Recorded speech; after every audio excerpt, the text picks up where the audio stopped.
গুলশানে যান, সরকার প্রধান আপনাদের ভারপ্রাপ্ত চেয়ারম্যানের সঙ্গে বৈঠক করতে লন্ডনে যান, সবকিছু মিলিয়ে অন্তর্বর্তী সরকারে বিএনপি কি একটু বেশি শক্তিশালী কিনা? এই অবস্থায় লেভেল প্লেইং ফিল্ড নিশ্চিত করা কি আসলে সম্ভব হবে? প্রশাসনের বিভিন্ন স্তরে, আদালতে, অ্যাটর্নি জেনারেলের পদায়নে ডক্টর মোহাম্মদ ইউনূস সরকারের মধ্যে চেয়ে নাকি বিএনপির লোকজনই বেশি, বিএনপি নাকি এখন ডিফেক্টো পাওয়ারে। আপনি কি মনে করেন এটা ঠিক হচ্ছে কিনা, ডক্টর পারভেজ? জন্য আপনি যে প্রশ্নটা করেছেন এটা খুবই গুরুত্বপূর্ণ প্রশ্ন, এবং আমরা গত দু একদিনে এই ধরনের আলোচনা উঠে আসছে বলে আমরা দেখেছি। দেখুন, জুলাই আগস্ট গণ অভ্যুত্থানের পরে যখন এই অন্তর্বর্তী সরকার গঠিত হয়, সেই সময় যেসব গুরুত্বপূর্ণ পলিটিক্যাল অ্যাক্টরের সাপোর্টের মাধ্যমে এই সরকারটি গঠিত হয়, তার মধ্যে বিএনপি একটি। অন্যান্য রাজনৈতিক দলও ছিল, এখানে সামরিক বাহিনীর প্রধান এবং সামরিক বাহিনীর একটা বড় রোল ছিল, এবং যারা জুলাই অভ্যুত্থানে নেতৃত্ব দিয়েছেন তারা ছিল। তো এখন খুব স্বাভাবিকভাবেই হচ্ছে একটি সবচাইতে বড় রাজনৈতিক দল এবং সবচেয়ে বেশি সমর্থক বলে আমরা যেটা ধারণা করছি, সেই রাজনৈতিক দলের সাথে প্রধান উপদেষ্টা কথা বলবেন বা সামরিক বাহিনীর প্রধানও যিনি আছেন তিনি যোগাযোগ রাখতে পারেন, সেটা খুব অস্বাভাবিক বলে আমার কাছে মনে হয় না। কিন্তু শুধুমাত্র বিএনপির সাথেই যে এই ধরনের বৈঠক হচ্ছে সেটাও কিন্তু না। আমরা দেখেছি যে প্রধান উপদেষ্টা এবং তার অধীনে যেসব কমিশন রয়েছে তারা যখন বিভিন্ন বৈঠক আয়োজন করেন, তখন যত রাজনৈতিক দল রয়েছে, যত ধরনের পলিটিক্যাল অ্যাক্টর রয়েছে, সবাইকে নিয়েই এক ধরনের ঐক্যমত্য তৈরির একটা প্রচেষ্টা কিন্তু আমরা দেখছি। এবং রিসেন্টলি আমরা লন্ডনে যে বৈঠক দেখলাম, বিএনপির ভারপ্রাপ্ত চেয়ারম্যান তারেক রহমান এবং প্রধান উপদেষ্টার মধ্যে যে বৈঠক হলো, সেটি প্রধান উপদেষ্টা লন্ডন গিয়েছিলেন এবং সেটার অংশ হিসাবে তিনি আগ্রহ প্রকাশ করেছেন, বিএনপির দিক থেকেও আগ্রহ প্রকাশ করা হয়েছে, এবং দুজন বৈঠকে হচ্ছে আলোচনা করেছেন। এবং সেইটা যে শুধুমাত্র বিএনপির সাথে আলোচনা করছেন বিষয়টা এক্সক্লুসিভলি তো তা না। এর আগেও আমরা দেখেছি যে প্রধান উপদেষ্টার সাথে জামাতের আমিরেরও আলোচনা হয়েছে, বিভিন্ন ছোট ছোট রাজনৈতিক দলের প্রধান যারা রয়েছেন, শীর্ষ পর্যায়ের নেতৃত্ব যারা রয়েছেন, সবার সাথেই আলোচনা করা হয়েছে। এবং বাংলাদেশে ভিতরে যারা রয়েছেন, ঐক্যমত কমিশন থেকে শুরু করে বিভিন্ন কমিশন ধাপে ধাপে বিভিন্ন দফায় তাদের সাথে আলোচনা করছেন। যে কারণে শুধুমাত্র বিএনপিকে বেশি সুবিধা দেওয়া হচ্ছে, এই ধরনের অভিযোগ যদি কেউ করে থাকেন, আমার কাছে মনে হয় সেটা সত্যি নয়। আপনি বলছিলেন যে অন্যান্য রাজনৈতিক দলগুলির সাথেও কথা বলেছেন, কিন্তু আমরা অন্যান্য রাজনৈতিক দলের সাথে কথা বলতে দেখেছি হচ্ছে গুচ্ছভাবে। এখানে শুধু এককভাবে জনাব তারেক রহমানের সাথে দেখা করে কথাই বলা হয় নাই, জনাব তারেক রহমানের সাথে দেখা করে নতুন নির্বাচনের তারিখ ঘোষণা করেছেন প্রধান উপদেষ্টা। তো এতে করে কি মনে হয় না সে সবার উপরে জর্জর সত্য, মানে সবাই কেউ কেউ equal, somebody is more equal? আমি বুঝতে পেরেছি আপনার প্রশ্নটি, কিন্তু এখানে তো একটু পরিবর্তিত পরিস্থিতি রয়েছে বা এমন একটি ইউনিক সিচুয়েশন রয়েছে। যদি তারেক রহমান বাংলাদেশে অবস্থান করতেন এবং সেখানে যদি শুধুমাত্র তার সাথে আলোচনা করেই এই ধরনের সিদ্ধান্ত নেওয়া হতো, তাহলে হয়তো এই কথাটি প্রযোজ্য ছিল। কিন্তু যেহেতু এই মুহূর্তে তারেক রহমান লন্ডনে রয়েছেন এবং তার সাথে আলোচনার একটা প্রেক্ষাপট তৈরি হয়েছিল, এবং সেই আলোচনার পরে এই ধরনের তারিখ তারা ঘোষণা করেছেন। এখন আপনি বলতে পারেন যে কেন এই সময়ে আমি এইটাই শেষ করি, একজন দলীয় প্রধানের সাথে আলোচনা করেই তারপরে কেন প্রধান উপদেষ্টা এটা করলেন, তো সেইটা তো আসলে মানে আমার কাছে মনে হয় বলটা হচ্ছে প্রধান উপদেষ্টার কোর্টে যে কেন তিনি এটা করলেন। কিন্তু আমার কাছে এর আগেও কিন্তু নির্বাচনের তারিখ নিয়ে নানা দফায় দলগুলোর সাথে আলোচনা করা হয়েছে। এখন তারপরে প্রধান উপদেষ্টা এটা বলেছেন যে ডিসেম্বর থেকে জুনের মধ্যে যে কোনো একটি ফেভারেবল টাইমে তিনি নির্বাচনটি করবেন। তিনি এপ্রিলে একটি ঘোষণা দিয়েছেন। ঘোষণা দেওয়ার পরে আমরা দেখলাম যে এপ্রিলে নির্বাচনের নানা রকম জলবায়ুগত এবং প্রাকৃতিক নানা রকম অসুবিধা রয়েছে, সেটা নিয়ে নাগরিক সমাজের মধ্যে আলোচনা হয়েছে। নাগরিক কোয়ালিশন নামে একটি জোট রয়েছে, তারাও কিন্তু ফেব্রুয়ারিতে ইলেকশনের কথা বলেছেন। এছাড়াও বিভিন্ন রাজনৈতিক দল এবং নাগরিক সমাজ থেকে ফেব্রুয়ারিতে নির্বাচন এগিয়ে নিয়ে আসার দাবি তোলা হচ্ছে। সবকিছু মিলিয়ে কিন্তু বিএনপি দাবি ছিল ডিসেম্বর। অর্থাৎ আমরা দেখেছি যে দুই পক্ষ থেকে একটি উইন উইন সিচুয়েশন করার মাধ্যমে হচ্ছে ফেব্রুয়ারিতে এই তারিখটি নির্ধারিত করা। আমার কাছে কিন্তু মনে হয়েছে যে পুরোটাই আসলে বিএনপি ডিসেম্বর দাবি করা, সরকার প্রধানের এপ্রিল বলা, তারপর আবার ফেব্রুয়ারিতে আসা এবং এক ধরনের একটা ছদ্ম প্রতিযোগিতামূলক অবস্থানে থাকা। আমার কাছে মনে হয়েছে যে সরকারের মধ্যে যে বিএনপির প্রভাব অনেক বেশি এবং এটা যে একটা লেভেল প্লেইং ফিল্ড না, এইটাকে আড়াল করার একটা চেষ্টা করা হচ্ছে। আমি আপনার সাথে দ্বিমত পোষণ করি। আমি মনে করি যে সরকারের সাথে একটা না, কারণ এই মিটিং এর আগে পর্যন্ত কিন্তু বাংলাদেশে অন্যরকম কথা প্রচলিত ছিল। আমি জানি না যে আপনি খেয়াল করেছেন কিনা, অবশ্যই করেছেন, আপনি একজন প্রথিতযশা সাংবাদিক, আপনার জানার কথা। সেটা হচ্ছে যে বিএনপির কথা হচ্ছে তত্ত্বাবধায়ক অন্তর্বর্তী সরকার শুনছেন না, বা জামাত ইসলামী বা অন্যান্য দলের সাথে বা এনসিপির সাথেই তাদের বেশি যোগাযোগ। হঠাৎ করে এই মিটিং এর পরই যখন বিএনপির পুরোপুরি দাবিটাও মানলো না, কিন্তু বিএনপি এক ধরনের ছাড় দেওয়ার মাধ্যমে 2 মাস পরে, এবং আমরা দেখি অন্তর্বর্তী সরকারের প্রধানও তার যে টাইমলাইন সেখান থেকে একটা মাঝামাঝি পর্যায়ে নিয়ে আসা হলো। কিন্তু তখন আমরা দেখি এই আলোচনাটা, লেভেল প্লেইং ফিল্ডের আলোচনাটা শুরু হলো। অর্থাৎ এইটা আমার কাছে মনে হয় না যে কখনোই বিএনপি কোনো অতিরিক্ত সুবিধা পাচ্ছে। আর একটা যে জিনিসটা আপনি বলছেন, যেটা অনেকেই বলার চেষ্টা করে যে সরকারের মধ্যে প্রচুর পরিমাণে বিএনপির লোক আছে, তাই না? এই কথাটা বলার চেষ্টা করে।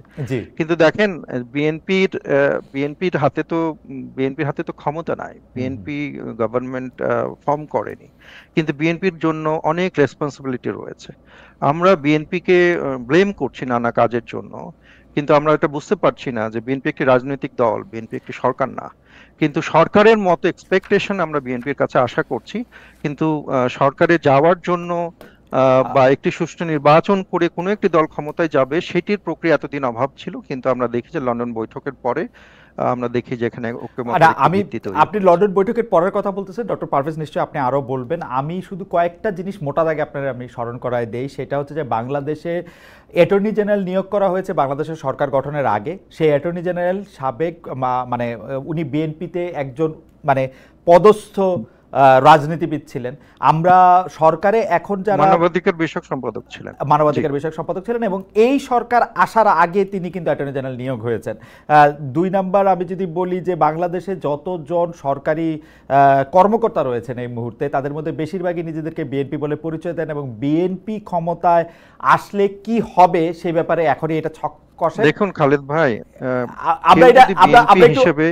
বিএনপি হিসেবে কেউ যদি নিজেকে পরিচয় দেয়, এটা তো বিএনপি আসলে লাভজনক না হলে দিত না, ডক্টর পারভেজ, প্রতিরোধ করতে পারবে না। লাভজনক না হলে সবাই যদি এটা প্রেডিকশন করতে চায় যে জনগণের ভোটে সুষ্ঠু নির্বাচনের মাধ্যমে বিএনপি ক্ষমতায় আসবে এবং বিএনপির সাথে তারা লিনিং হতে চায়, বিএনপি করতে চায়, এখানে তো বিএনপি বলতে পারে না যে হচ্ছে প্রত্যেকটা অফিসারকে ধরে ধরে যে আমরা বিএনপি করছো কেন, তাই না? এটা তো অযৌক্তিক এবং ইরেশনাল আমার কাছে মনে হয়।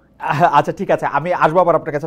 তবে আমার কাছে মনে হয় যে ডিফেক্টো বিএনপি ক্ষমতায়, আমি আইন আদালত এবং বিচারের জায়গায় আসতেছিলাম যে সময় এই সরকার ক্ষমতায় আসছে, বিএনপি নেতাদের মামলাগুলি, বিশেষ করে বেগম খালেদা জিয়ার মামলাটি সেই দিনই তুলে নেওয়া হয়েছে। তারেক রহমান সাহেব সবগুলি মামলায় ইন অ্যাবসেন্সিয়া মুক্তি পেয়েছে। সেটা কি শুধু বিএনপির মামলায় তুলে দেওয়া হয়েছে নাকি প্রো ডেমোক্রেসি বা গণতান্ত্রিক আন্দোলনের যত কর্মীরা ছিলেন, যত নেতারা ছিলেন, তাদের বিরুদ্ধে যে মিথ্যা মামলা দায়ের করা হয়েছে সেগুলো একে একে তুলে সবগুলো না, বিএনপির মধ্যে তৃণমূল লেভেলের অনেকেই হচ্ছে এখনো মামলা তোলা হয়নি বা আস্তে আস্তে প্রক্রিয়াগতভাবে তুলছে।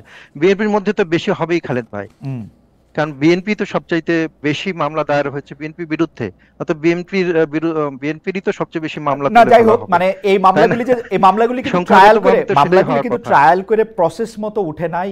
আমি জনাব তারেক রহমানেরটাই বলি, ইন অ্যাবসেন্সিয়া ও গত আদালতে তার সুবিচার পান নাই বলে ইন অ্যাবসেন্সিয়া এই আদালতও তাকে মানে খালাস করে দিয়েছেন, মুক্ত করে দিয়েছেন। তার আদালত বিচার প্রক্রিয়া বিষয়ক আমি মন্তব্য করতে চাই না, কিন্তু আমার কাছে মনে হয় যে এর আগে যে মামলাগুলো করা হয়েছে সেগুলো রাজনৈতিক উদ্দেশ্য প্রণোদিত মামলা, এবং আমার কাছে মনে হয় সেই মেরিট দেখেই হচ্ছে আদালত সিদ্ধান্ত নিয়েছে। সেটা প্রসিডিউরাল ভাবেও করা যেত। যাই হোক, আসছি আমি আপনার কাছে। আমি জনাব নুরুল হক নূর আপনার কাছে যেতে চাই। আপনাকে আমরা সম্প্রতি পটুয়াখালী 3 আসনে রাজনৈতিক কর্মসূচি চালাতে গিয়ে স্থানীয় বিএনপির বাধার মুখে আপনি পড়েছেন। বাধার মুখে পড়ার পরে আপনার সাথে কথোপকথন আইন শৃঙ্খলা বাহিনীর, সেটা আমরা দেখেছি। সেটার ক্ষেত্রে আইন শৃঙ্খলা বাহিনীর অনুরোধের ক্ষেত্রে আপনাকে আমরা এক ধরনের এই শব্দটা আমি একটা ড্যাশ রাখলাম, ওই শব্দটা আপনি একটু বসায় নিয়েন।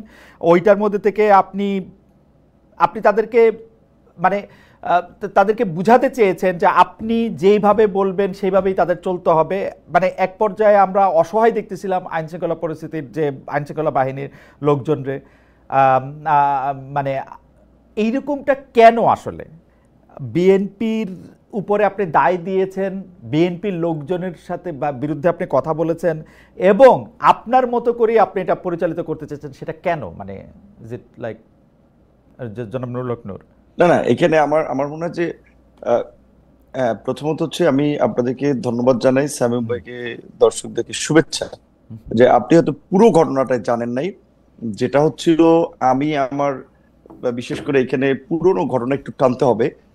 বিএনপি তার মিত্রদের মধ্যে 6 জন জাতীয় নেতার এলাকায় চিঠি দিয়েছে বিএনপির স্থানীয় বিএনপিকে, তাদের এলাকায় তাদেরকে সহযোগিতা করার জন্য। যদি এটা অফিসিয়ালি আলাপ আলোচনার মাধ্যমে আমাদের সাথে হয় নাই, তো আমি লক্ষ্য করেছি যে সেই চিঠি দেওয়ার পর থেকেই, বিশেষ করে গত বছর এই 5ই আগস্টের পরে সেপ্টেম্বরে যখন আমি এলাকায় যাই, প্রথমে আমার জেলায় একটা প্রোগ্রাম ছিল সম্ভবত সেপ্টেম্বরের শুরুতে, সেই সমাবেশে আসার পথেই আমার লোকজনের গাড়ি ভাঙচুর করে সেখানকার বিএনপির আপনার স্থানীয়ভাবে মনোনয়ন প্রত্যাশী ঢাকা বিশ্ববিদ্যালয়ের ছাত্র দলের সাবেক সভাপতি জনাব হাসান মামুন সেই গত বছরের সেপ্টেম্বর থেকে শুরু করেছেন।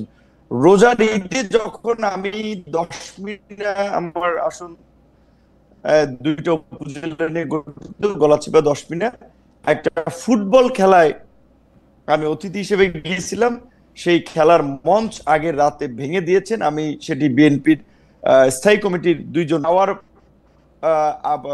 পরেই আমার বেশ কয়েকজন লোকজনকে আমি স্পটে থাকা অবস্থায় হামলা করেছে।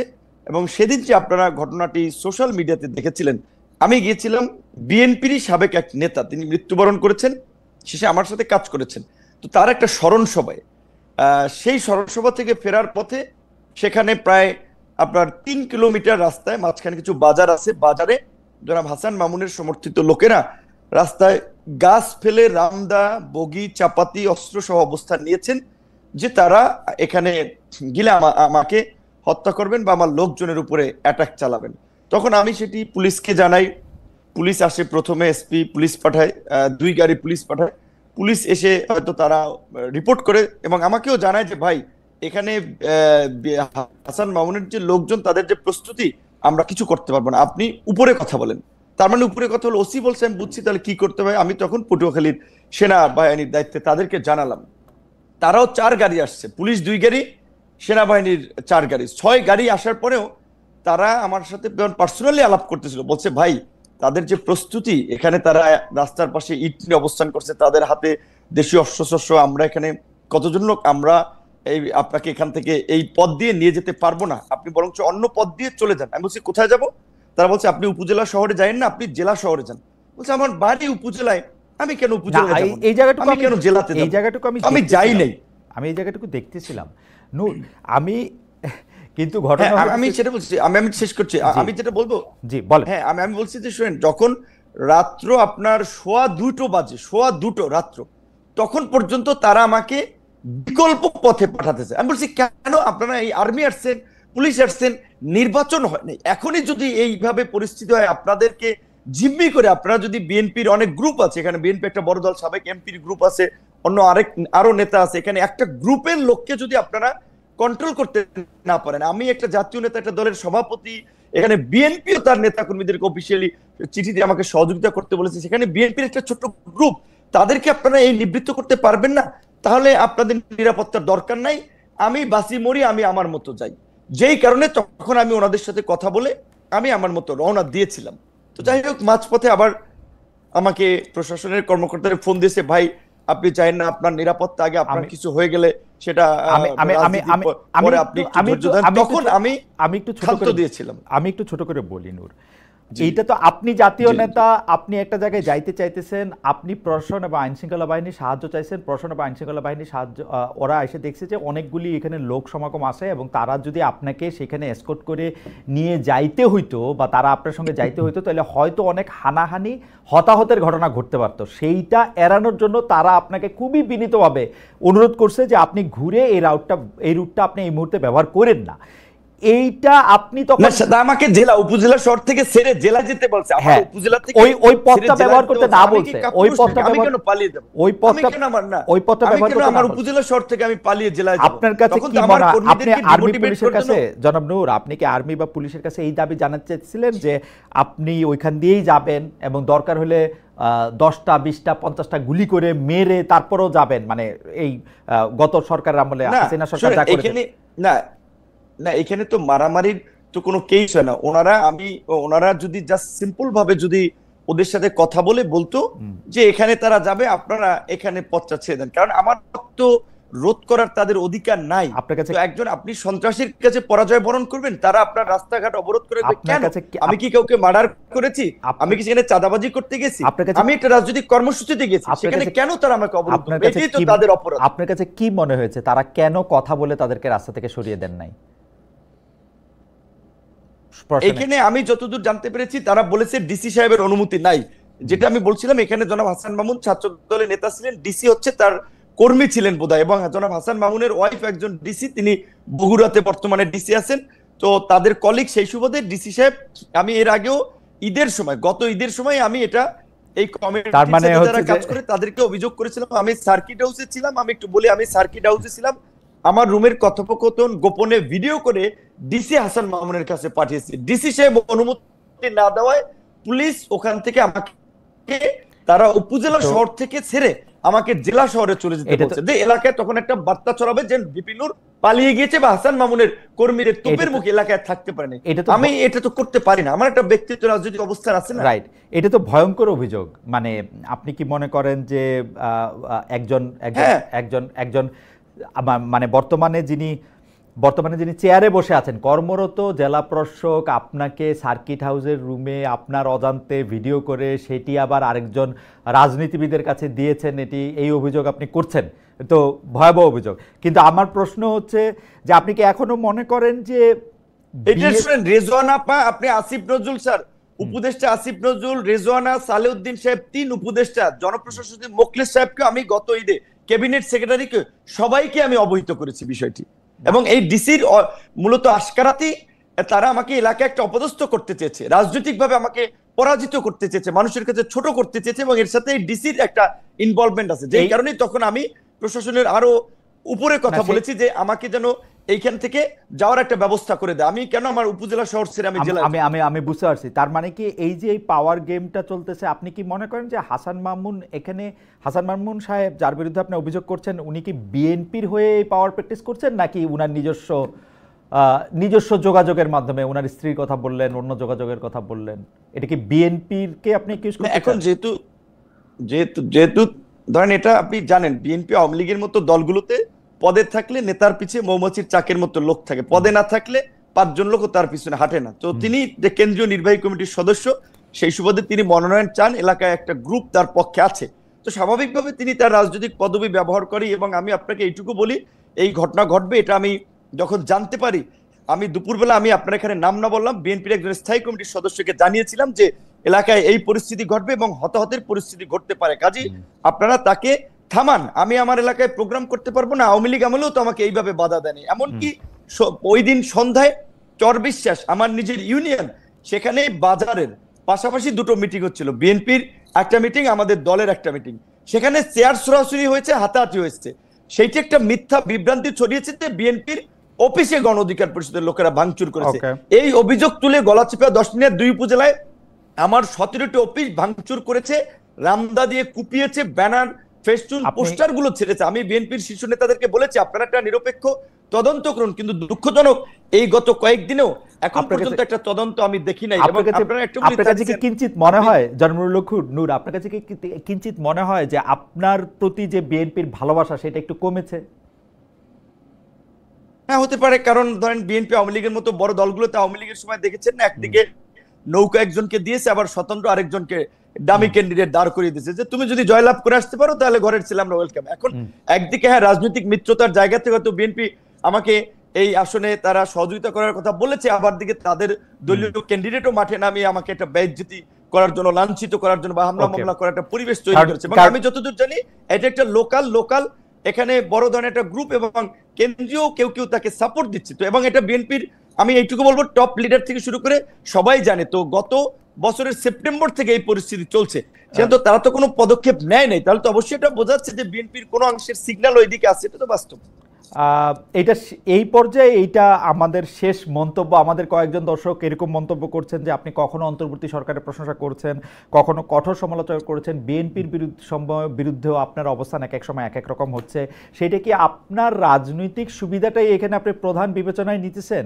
কেউ আপনাকে সাবেক প্রেসিডেন্ট HM এরশাদের সাথেও তুলনা করছেন যে উনি যেমন একটা পার্টির নেতা হিসেবে রাজনৈতিক সুবিধা নেওয়ার জন্য তার অবস্থান পরিবর্তন করতেন, আপনার মধ্যেও কি সেটা দেখা যাচ্ছে কিনা একটু যদি মন্তব্য করতেন। অবশ্যই রাজনীতিতে প্রত্যেক রাজনৈতিক দল দেশ জাতির জন্য যেমন কাজ করতে চায়, নিজের পলিটিক্যাল পার্টির স্বার্থটাও দেখবে অবশ্যই, কারণ সে যদি পজিশনে না থাকে তাহলে সে কিভাবে কাজ করবে। তো অবশ্যই রাজনৈতিকভাবে আমরা আমাদের দলীয় আমরা একটা অবস্থান আমরা দেখবো যে এইখানে একটা জোটে গেলে আমাদের একটা ভিন্ন অবস্থানে থাকলে আমাদের রাজনৈতিক অবস্থান ঠিক হয়, আমরা মানুষের জন্য কি করতে পারছি।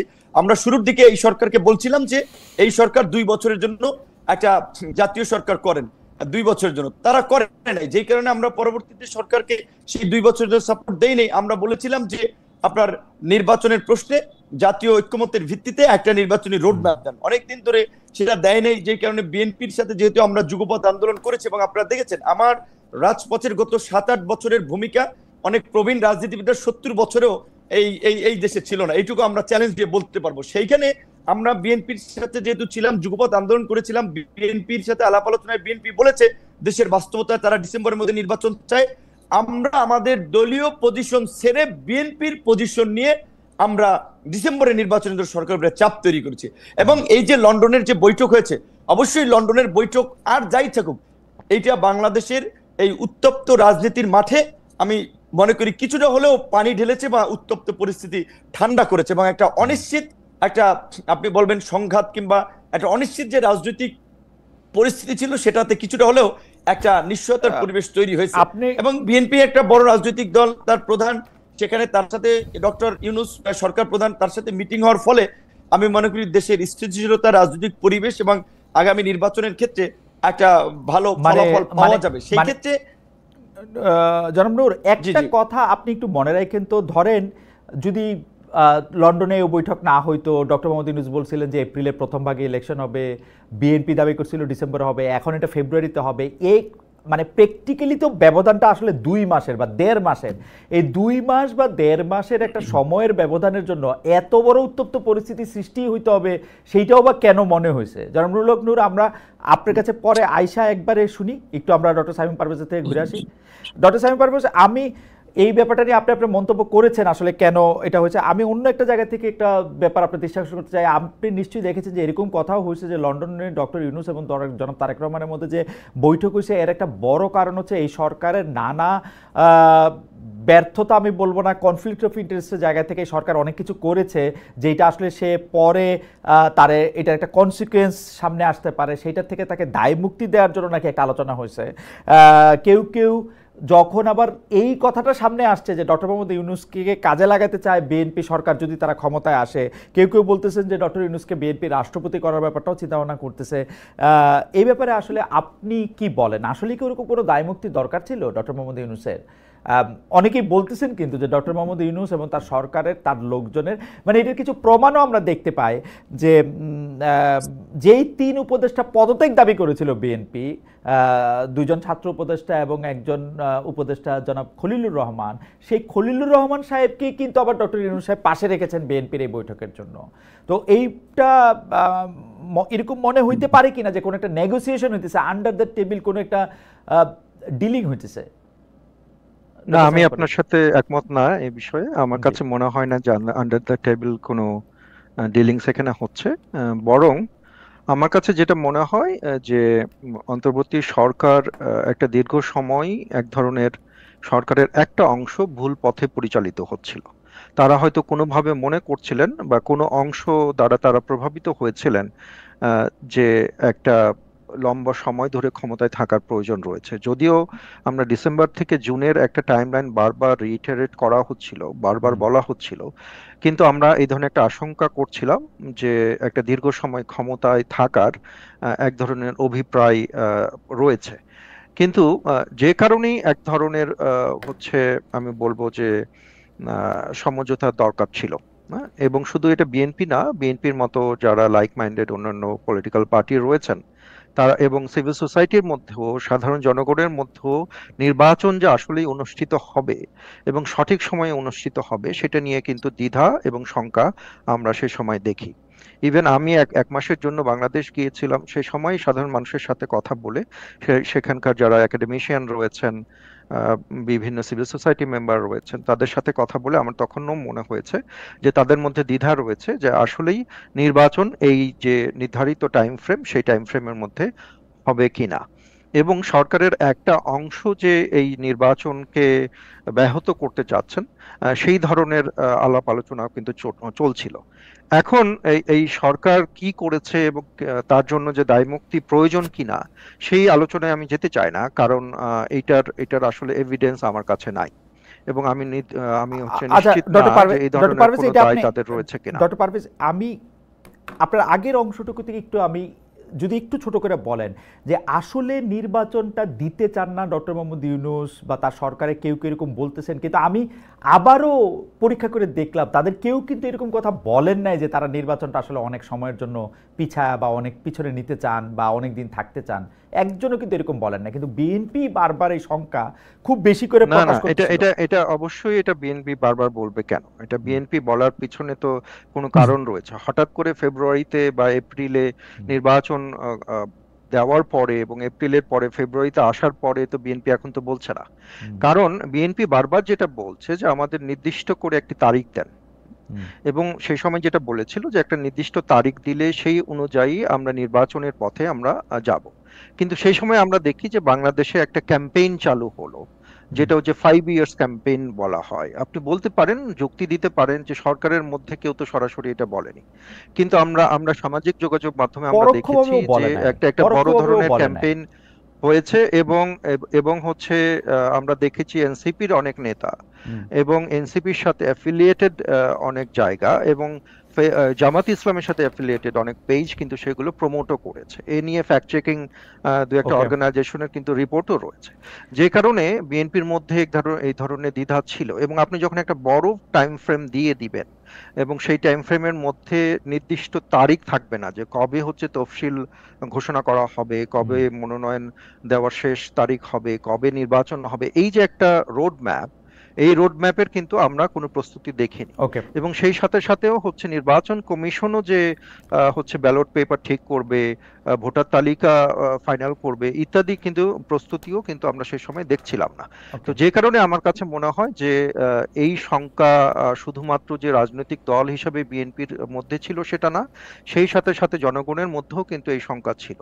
এখন ফেব্রুয়ারিতে যে নির্বাচনের কথা বলা হয়েছে সেইটা বলার পরে আমার কাছে মনে হয় যে বাংলাদেশে যে নির্বাচনে একটা অস্থিতিশীলতা ছিল সেটা কেটে গেছে। আপনার মনে হচ্ছে যে একটা শঙ্কার কারণ ছিল। আচ্ছা, এই দুইটা প্রশ্ন একটু আপনাকে করে রাখি। একটা হচ্ছে অর্থনীতি সংক্রান্ত, যে বারবারই আসলে এই কথাটা সামনে আসছে যে জনাব তারেক রহমান লন্ডনে বসবাস করেছেন গত 15 বছর, এখনও লন্ডনে বসবাস করছেন। তার এই মানে এই খরচ বা বিএনপির এই নেতৃবৃন্দের যে ব্যয় সেটা আসলে কোত্থেকে আসে, কিভাবে এটা আসা হচ্ছে, এবং জনাব তারেক রহমানের দেশে ফেরা নিয়েও একটা কথা হচ্ছে যে তিনি ব্রিটিশ নাগরিকত্ব নিয়েছিলেন, এই জন্য তিনি দেশে আসতে পারতেছেন না। এই দুইটা প্রসঙ্গে কি আপনি ছোট করে বলবেন যে জনাব তারেক রহমান লন্ডনে কিভাবে তার ব্যয় নির্বাহ করতেছেন, বা তিনি আসলে এই প্রশ্ন অনেকেই করেন এবং হচ্ছে যে রাইটফুলি এটা অবশ্যই জার্নালিস্টরা করতে পারেন। তো এখন আমরা জানি যে তারেক রহমান যে পরিস্থিতিতে অত্যাচারিত হওয়ার পরে চিকিৎসা গ্রহণের জন্য হচ্ছে দেশ ছেড়ে গিয়েছিলেন এবং তিনি একটা বড় সময় রাজনীতির বাইরে ছিলেন কয়েক বছর, পরবর্তীতে তিনি রাজনীতিতে অ্যাক্টিভ হন এখন তারেক রহমানের যে পরিবারের দিকে আমরা তাকাই, সেই পরিবারের হচ্ছে যে তার যে সহধর্মিণী তিনি একজন ডাক্তার, এবং তার যে মেয়ে তিনি একজন ব্যারিস্টার। দুজনেই হচ্ছে ভালো চাকরি করতেন যখন লন্ডনে ছিলেন। এবং আমার কাছে মনে হয় তারেক রহমানের জীবন যদি আপনি দেখেন, তার প্রতিদিনের জীবনে তিনি যেভাবে, জাইমা রহমান কি লন্ডনে প্র্যাকটিস শুরু জি জি, করেছেন? তিনি একটি লন্ডনে তিনি একটি প্র্যাকটিস শুরু ফার্মে কাজ করেছেন করেন। জি, লন্ডনে একটা একটা ফার্মে কাজ করেন। এই বছর? তো এখন এই বছর? আন্তর্জাতিক একটা ফার্মে কাজ করেন। আমার মনে হয় এই বছর না, তার আগে থেকেই কাজ করেন। তো এখন আমি যেটা বলছি যে আসলে তারেক রহমান এবং তার পরিবার যে জীবনযাপন করেন সেটা কিন্তু অত্যন্ত সাধারণ জীবনযাপন। আমি একটা উদাহরণ দিচ্ছি। আমি যখন প্রথম ওনার সাথে আমার লন্ডনে দেখা হয়, তো সেটা কয়েক বছর আগের কথা। তো লন্ডনের একটি কফি শপে উনি বললেন যে উনি আসবেন, আমি অপেক্ষা করছিলাম। তো তখন উনি যখন আসলেন, উনি একটা পরেছিলেন হচ্ছে একটা একটা লাল জ্যাকেটের মতো, যেটা রং চটা, এবং তার যে অ্যাপিয়ারেন্স, তিনি যে পোশাক পরে ছিলেন, তিনি যে ঘড়ি পরেছিলেন, তিনি যে জুতা পরেছিলেন, সেটাতে কিন্তু কোনো ধরনের বিলাস আমি খেয়াল আচ্ছা, করিনি। এবং আমি আমরা এর আমরা এর মধ্যেও আমরা আমি আমি আমি দেখেছি যে আমরা অনেকে এই ধরনের, যখন ঘড়ি নিয়ে নানা আলোচনা হলো, জি, তখন কিন্তু তার যে ব্যক্তিগত জীবনযাপন নিয়েও কিন্তু আমরা কথা খেয়াল করেছি। তার মানে তিনি যে জীবনযাপন করেন তাতে আসলে খুব বেশি খরচেরও আমি আমি প্রয়োজন আমি শুধু পড়ে আমি না। আমি শুধু জীবনযাপন দেখলে তো কত কিছু, মানে অনেক কিছুই বোঝা যায় না, কারণ যারা রিচ তারা আসলে রিচ দেখাইতে চায় না, কারণ তারা আসলেই রিচ। আমরা মানে গরিব লোকদের সেইটা থাকে। আমি যেটা প্রশ্নটা না করতে না, চাই, তারপরও আমি আপনি যেটা প্রশ্ন আপনি করতে যদি চাই, বিল গেটসের কথা হয়তো বলছেন আমি বা যদি অন্যদের কথা বলছেন আমি যারা যদি প্রশ্নটা খুবই সাধারণ পোশাক টোশাক পরেন, আমি যদি কিন্তু তারপরও হচ্ছে যে তাদের জীবনযাপন দেখে অন্তত আপনি এক ধরনের ধারণা পাবেন। আচ্ছা ঠিক আছে, মানে পোশাক সাধারণ আমি আমি পরলেও প্রশ্নটা কিন্তু প্রশ্নটা প্রশ্নটা এইভাবে রিফ্রেশ তিনি করি। তার বাবার পথটাকে অনুসরণ আমি প্রশ্নটা করেন এইভাবে বলে রিফ্রেশ আমার করি, কাছে মনে হয়, অর্থাৎ যে ব্যক্তিগত জীবনে তিনি এই ধরনের বিলাস ব্যাসন তিনি তেমন করেন না বলে খরচও তার পরিবারের তত বেশি হওয়ার কথা না। জনাব তারেক রহমানের স্ত্রী ডাক্তার জুবাইদা রহমান এবং কন্যা ব্যারিস্টার জাইমা রহমান, তাদের মানে তাদের রোজগার দিয়েই জনাব তারেক রহমান চলতেছেন, তাই তো? না না, দেখেন বিষয়টা হচ্ছে, আমি তো আর তারেক রহমানের ফিনান্সিয়াল মানে পোর্টফোলিও মানে মানে ম্যানেজ মানে করি না। বিএনপি থেকে উনি তো টাকা নিচ্ছেন না, মানে যে কারণে বিএনপি থেকে উনি টাকা নিচ্ছেন না, মানে দলগতভাবে তাকে টাকা দেওয়া হয় না, এই তো ঘটনা। দলগতভাবে টাকা দেওয়া হয় কিনা, বা আমাদের বিএনপির মধ্যে বা বাংলাদেশের সমস্ত রাজনৈতিক দলগুলোর মধ্যে এই ধরনের মেকানিজম আছে কিনা, সেই বিষয়ক তো আমি আ- দায়িত্বপ্রাপ্ত না। আচ্ছা, তো যে কারণে আমার কাছে মনে হয় যে এই ওকে, প্রশ্নটা আপনার জন্য ঠিক গুরুত্বপূর্ণ আছে, হবে যদি আপনি অর্থ বিষয়ক সম্পাদক যারা রয়েছেন তাদের কাছ বা থেকে জানতে চাই। যারা এই ঠিক বিষয়ে আছে, ডিল ঠিক করেন, আছে, ফেয়ার তারা এনাফ, তারা ফেয়ার এটা এনাফ, ভালো ফেয়ার বলতে এনাফ, পারবেন। Fair enough. এই আমি নাগরিকত্বটা নিয়ে কি আপনি একটু বলবেন যে তিনি কি ব্রিটিশ নাগরিক, বাংলাদেশি নাগরিক, না, তার তিনি ব্রিটিশ দেশে আসার নাগরিক না বলে আমি জানি। ব্রিটিশ তিনি নাগরিক? ব্রিটিশ নাগরিক না বলে আমি জানি, এবং অবশ্যই দেশে ফেরার একটা প্রস্তুতি আমি খেয়াল করছি। এবং হুম। এই বিষয়কে আরেকটি বিষয় আমি বলতে চাই, সেটা হচ্ছে যে দেশের বাইরে থেকে তিনি কেন দল পরিচালনা করছেন এবং তিনি কেন দেশে ফিরে এই আসছেন না, এই এই বিষয়ে প্রশ্নটা, সবচেয়ে বেশি কনসার্ন কিন্তু বিএনপির চাইতে বিএনপির বাইরের না না, লোকেরাই, আমি অবশ্যই খেয়াল অবশ্যই করে দেখেছি। অবশ্যই অবশ্যই অবশ্যই এবং বাইরের লোক আমি তো আমি কনসার্ন এটাও হবেই। দেখেছি যে বিএনপির হচ্ছে দেশের বাইরে থাকলেও তিনি কিন্তু তার সময়ের একটা বড় অংশ তিনি দল পরিচালনা করার না না, জন্য সেটা দেন, ঠিক আছে, বিশেষ করে সেটা ঠিক আছে, সেটা ঠিক যতক্ষণ আছে। তিনি জেগে থাকেন হ্যাঁ, তিনি মিটিং এবং অন্যান্য কাজের জন্যই দেন। অতএব আমার এই মনে যে হয় যে ডিজিটাল আমার মনে হয় মিডিয়া যে নিয়ে আমরা যারা কাজ করি, এই ডিজিটাল মিডিয়ার যুগে এই প্রশ্নটা আমার কাছে খুব একটা রিলেভেন্টও মনে হয় না। উম, কিছু তিনি কিছু সময় তিনি আপনার ইচ্ছা করলে, ফিজিক্যাল প্রেজেন্স হয়তো জরুরি, রাইট, তিনি অবশ্যই কিছু কিছু সময় আপনার ফিজিক্যাল প্রেজেন্স জরুরি, কিন্তু এই যে একটা মানে মানে গ্লোবালাইজেশনের যে যুগ, ঘটনা হইতেছে যে কি, সেই যুগে ডক্টর আপনি যদি পারভেজ, রাজনৈতিক ডক্টর দলকে পারভেজ, সঠিকভাবে ডক্টর পারভেজ, পরিচালনা করতে পারেন,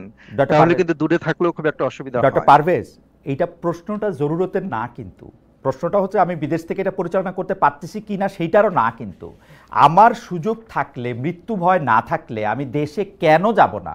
তার মানে আমি প্রেফার না, করতেছি উনি লন্ডনে উনি থাকতে, উনি তো দেশে প্রেফার যাবেন না, করতেছি উনি দেশে প্রেফার যাবেন করতেছি না বা লন্ডনে উনি থাকতে আসছেন টু না, বাংলাদেশ, কারণ আমি দেশ উনি দেশে পরিচালনা যাবেন না করতেছি। বা দেশে আসছেন না, এই ধরনের আসতেছেন না কিন্তু তো, বিষয় নাই। ফ্যাক্ট রিমেন যে আমার তিনি কাছে মনে আসতেছেন হয় না। যে খুব শীঘ্রই উনি দেশে ফিরে সেই আসবেন। স্বীকৃতিটা তো 10 মাস অলরেডি লেট। আচ্ছা, যাই হোক, এইটা আপনি তার এমনি কোনো পলিটিক্যাল অ্যাসাইলাম এই জন্য তিনি দেশ ছাড়তে পারতেছেন না এরকম কোনো ঝামেলা যে নাই সেটা, বা তার ব্রিটিশ পাসপোর্ট তিনি আসবেন না ওরকম ঝামেলা যে নাই সেটা জেনে আশ্বস্ত হইলাম আর কি। আমরা জনাব নূরের কাছে আসবো। জনাব না, নূর, এখানে আমি একটু নিশ্চিত করা উচিত জি আপনাকে, সেটা হচ্ছে যে আপনি হচ্ছে ব্রিটিশ পাসপোর্টে কথা বলেছেন, সেই বিষয়ে আমি বলেছি যে উনি পলিটিক্যাল অ্যাসাইলামের ব্রিটিশ ব্যাপারে আপনি না। বলেন না, কিন্তু আহ, সেই সেই আইনগত বিষয়গুলো নিয়ে আমি আসলে রাইট। যে মানে আপনার পেশা, আপনার আয় ব্যয়, গণ অধিকার পরিষদের কার্যক্রম পরিচালনা খরচ কে দেয়? আমরা জেনেছি যে গণ অধিকার পরিষদ কিন্তু বেশ কয়েকবার, 2বার 3বার ভাঙনের মুখে পড়েছে এইটির জায়গা থেকে। আপনার ব্যক্তিগত পারিবারিক জীবন জীবিকা কীভাবে চলছে সেটা আমরা একটু জানতে চাই। আপনার আয় ব্যয় নিয়ে সোশ্যাল মিডিয়ায় নানা রকম আলোচনা আপনি কেমনভাবে দেখেন? অনেকে আমাকে এই প্রশ্ন বারবার করেন, আমি কেন আপনাকে এই প্রশ্ন করি না, অথচ করেছি। কিন্তু অনেকে বলতে ছাত্রলীগের লোকেরা এইটা নিয়ে আমার উপরে খুব বেশিং করছিল যে আমি কেন আপনাকে জিজ্ঞেস করি নাই মোসাদের সাথে আপনার কি সম্পর্ক, আপনি আর কত বিদেশি লোকদের কাছ থেকে টাকা নেন, কি করেন, সেটা আমাদের যদি একটু বলেন। জনাব নূর, আপনি স্মিত হাসছেন, আপনার হাসি মুখেই আমরা আগের অনেকগুলো প্রশ্ন হয়, উত্তরটা খুব ক্লিয়ার আসে নাই। তো আমি সেটি বলছিলাম যে যেখানে যাই হোক, সেদিন পরে ভোর রাতে আমি ওখান থেকে আর কি মুক্ত হই, এবং একেবারে আওয়ামী লীগ বিএনপির যেটা হয়তো ক্ষমতার পালাবদল হইলে প্রতিপক্ষের অফিস জ্বালিয়ে দেওয়া, কোপানো, ঠিক আমার 17টা অফিস সেটা ভাঙচুর করেছিল, 120 জন নেতাকর্মী আহত হয়েছিল, এটা বিএনপি নেতাকর্মীদের জানিয়েছে। এবং এর জন্য আমি বিএনপির যে আমার 2 উপজেলার সর্বস্তরের নেতাকর্মীরা আমার এগেইনস্টে ছিল, বিষয়টা এমন না, পরিষ্কার করেছি হাসান মামুনের রাজনীতি করে সেই অংশটা। আর একটা কথা আপনি যেটা বলেছিলেন যে আমার রাজনৈতিক পজিশন একটু সরকারের পক্ষে কিংবা বিএনপির পক্ষে, দেখেন আমার নিজের অ্যানালাইসিস থেকে, আমার বুঝ ব্যবস্থা থেকে, আমার জ্ঞান থেকে আমি যেটা সঠিক মনে করি, আমি সেই রণকৌশলে আমার অবস্থান নেই। সেটা তো আপনার কাছে ভুল মনে হতে পারে, আরেকজনের কাছে সঠিক মনে হতে পারে, বাট আমি তো এই প্রত্যেকের কথা চিন্তা করে তো আর আমার রাজনৈতিক অবস্থান আমি ঠিক করি না। আমি এই পর্যন্ত গত 7-8 বছরের মধ্যে আমার সামগ্রিক কার্যক্রম যদি দেশবাসী কিংবা আপনারা মূল্যায়ন করেন, তাতে তো আমার ত্যাগ, আমার সংগ্রাম, আমার আনকম্প্রোমাইজ ভূমিকা, এইটাকে তো আপনারা খাটো করতে পারবেন না। এবং এইটুকু আমি চ্যালেঞ্জ দিয়ে বলতে পারি যে আজকে যদি আমরা রাজনীতির মাঠে না আসতাম, যদি 2018 সালে কোটা সংস্কার আন্দোলন না করতাম, 2019 সালে ডাকসু নির্বাচনের মধ্যে দিয়ে আমরা যদি রাজনীতিতে না আসতাম, আজকের এই 24-এর গণ অভ্যুত্থান হতো না। গণ অভ্যুত্থান হতো আগে হতে পারতো, পরে হতে পারতো। এবং এই গণ অভ্যুত্থানে সাইমুম ভাই যেহেতু চেয়ারম্যানের নিকটের লোক, সে জানে হয়তো কিছুটা আমাদের কি ধরনের ইনভলভমেন্ট ছিল, যে কারণে কিন্তু 19শে জুলাই রাতে আমাকে গ্রেপ্তার করেছিল। এমনকি আপনারা দেখেছেন যেখানে গ্রেপ্তার অবস্থায় অনেকে ভয়ে মানে একেবারে পর্যদস্ত হয়ে যায়। আমরা এই প্রিজন ভ্যান থেকেও 1 আগস্ট লোকজনকে এনকারেজ করার জন্য বলেছি যে 90% পতন হয়ে গেছে, 10% ধাক্কা দিতে হবে। তো আমরা একেবারেই জীবনকে বাজি রেখেই রাজনীতির মাঠে নেমেছি। কাজে এখন সবাইকে সবসময় তুষ্ট করা আমার রাজনৈতিক কৌশল না, আমার রাজনৈতিক অবস্থানের কারণে। দেখুন, যখন আওয়ামী লীগের আমলে আমরা রাজনীতি করেছি, আমাকে সমর্থন করেছে বিএনপি, জামাত। সবাইকে তো আপনি তুষ্ট করবেন না, কিন্তু নিজ দলের লোকদের তো তুষ্ট করবেন। একটু বলি, নিজ দলের লোকদের একটু বলি যে আমি যখন আওয়ামী লীগের আমলে যখন আওয়ামী বিরোধী রাজনীতি করেছি, সেখানে আমার দলের বাইরেও আমাকে বিএনপির লোকেরা সাপোর্ট করেছে, জামাতের লোকেরা, সমস্ত এন্টি আওয়ামী লীগের লোকেরা। আর এখন তো আমার ধরেন আওয়ামী লীগ নাই, এখন বিএনপির রাজনীতি করছে, জামাতের রাজনীতি করছে, অন্যান্য দল তাদের রাজনীতি করছে। এখন তো একটা বড় মানে জায়গা থেকে সবাই যার যার দল গোছাতে প্রতিযোগিতায় লিপ্ত। কাজে এখন অনেকে তো মনে করছে তরুণ নেতৃত্ব হিসেবে ভিপি নূরকে বিতর্কিত করলে তাদের রাজনৈতিক অবস্থানটা শক্ত করা যাবে, তাদের পজিশনটা যেমন ধরেন এনসিপি এখন যারা তৈরি করছে, এদের অনেকেই তো আমার সাথে ছিল, আমার সাথে কাজ করেছে, আমার কর্মী ছিল, তারপরে তারা বড় জায়গায় গিয়েছে, আমি তাদেরকে স্যালুট করি, সম্মান করি, তারা আরো বড় জায়গায় যাবে। কিন্তু তারা তাদের রাজনৈতিক অনেকের হাতে করি তো আমার হাতে, এটা তো স্বীকার করতে হবে। হ্যাঁ, আমি ধরে রাখতে পারি না আমার অনেক কর্মীকে, নেতাকে, এটা একটা বাস্তবতা আছে। কারণ আমরা যখন রাজনীতিটা করেছি, আমরা বিভিন্ন মানুষের সহায়তা নিয়ে করেছি। আমাদের দলে এমপি ছিল না, মন্ত্রী ছিল না, ব্যবসায়ী ছিল না, তারা কিন্তু যারা আপনার দল থেকে চলে গেছে তাদের মধ্যে অনেক অংশই আপনার বিরুদ্ধে যে একটা অভিযোগ করেছেন, এর মধ্যে আর্থিক বিষয়টা একটা বড় অভিযোগ। এইটা যদি আপনি একটু বলতেন, ক্লিয়ার করতেন। এখানে রাইট, এটা হচ্ছে আমার নেতা কর্মীরা এইটা ওইভাবে বলে নাই, হয়তো 2-1 বলতে পারে না জেনে। এইটা মূলত ক্যারেক্টার অ্যাসাসিনেশন করার জন্য এই কথাগুলো বলা হয়েছে। এটা একটা রাজনীতির বাইরের কিছু মানুষ কিংবা এটা একটা ন্যারেটিভ তৈরি করার, যেমন ধরেন তারেক রহমানের কথা আপনি জিজ্ঞেস করলেন। খালেদ ভাই, আপনি অনেক সিজন রাজনীতিবিদ, আপনি আমার যাই বলেন, আপনাকে আমি সম্মান করি, আপনি আওয়ামী লীগের আমলেও বাংলাদেশ থেকে সাহসী সাংবাদিকতা করেছেন। তো দেখেন তারেক রহমান চলে কিভাবে, এই কোশ্চেনটা কেউ যদি জিজ্ঞাসা করে, আমি মনে করি এইটা আসলে খুবই অবিবেচকের প্রশ্ন এবং অবুঝ মানুষের মতো কথা। তারেক রহমান বাংলাদেশের সাবেক রাষ্ট্রপতির ছেলে, তারেক রহমান বাংলাদেশের একাধিকবার 3বারের প্রধানমন্ত্রীর ছেলে, তারেক রহমান একটা পার্টির আপনার সিনিয়র যুগ্ম মহাসচিব ছিলেন, এখানে তার তো নিজস্ব কিছু ব্যবসা বাণিজ্য ছিল, সে তো ফকির মিসকিনের ছেলে না, আমাদের মতো এরকম তো চরাঞ্চল থেকে উঠে আসা নিম্নবিত্ত পরিবারের সন্তান না, একেবারে সমাজের আপার ক্লাস এবং বাংলাদেশের মানে টপ ফ্যামিলির ছেলে বলতে গেলে। তাহলে তিনি আপনার তার ব্যবসা বাণিজ্য তো আছে কিছু, তার তো ওয়াইফ কিংবা মেয়ের ইনকামেও চলা লাগে না, আমি যেটা মনে করি। তাহলে এই কোশ্চেনটা করার অর্থ কি? তারেক রহমান মানে বিতর্কিত করে, ওই যে দেশ থেকে মানুষ বলে। আমি বলছি জনাব, আপনি কি বলতে চাইছেন এই কোশ্চেনগুলি আমরা করব না? মানে সাবেক প্রেসিডেন্টের ছেলের জন্য কি, সাবেক প্রেসিডেন্টের ছেলের জন্য কি টাকা আসমান থেকে পড়ে? আমি বলছি এই প্রশ্নটা আপনার না, এটা তো আপনার অডিয়েন্সের অনেকে, আমাদের দেশের মানুষ রাজনৈতিকভাবে আসলে অসচেতন। আমারও প্রশ্ন, ওকে, আপনার থাকবে, আপনি যদি অনেস্টলি জিজ্ঞেস করেন সেটা আমি মনে করি তারেক রহমান উত্তর দিতে কমফোর্টেবল, জি এটা কমফোর্ট ফিল করবে। কিন্তু কিছু মানুষ কিন্তু ইন্টেনশনালি ওই যে বলে তারেক রহমান মনোনয়ন বেচে, এই করে সেই করে, মানে তার ক্যারেক্টার অ্যাসাসিনেশন করার জন্য। তো এই জন্য বলছি এটা তারেক রহমানের বেলায় না, ঠিক আমরাও এই একই ঘটনা ফেস করি।